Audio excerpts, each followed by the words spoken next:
Mungkin itu aja yang saya bisa sampaikan di sosialisasi ini. Apabila ada tanya jawab, kita bisa berbeda.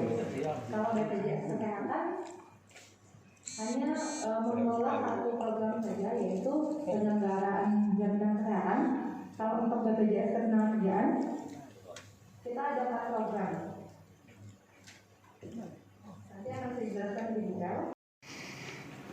Saya sampaikan permohonan maaf Bu dari Bapak Sekretaris Daerah, yang mana acara akad nikah mantan anaknya mantan Asita. Jadi beliau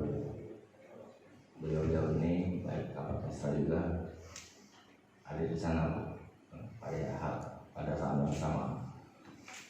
Untuk itu beliau mendelegasikan kepada Pak saya ini tidak akan mengurangi makna dari acara ini. Assalamualaikum warahmatullahi wabarakatuh. Alhamdulillahirabbil alamin. Yang kami hormati pimpinan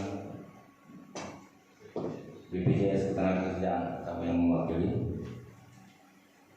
ibu-ibu, anak-anak peserta BPJS untuk kesehatan, kesempatan, keapiatan, sehingga kita dapat berkumpul di sini dalam rangka mengikuti acara sosialisasi program BPJS Ketenagakerjaan, Ibu.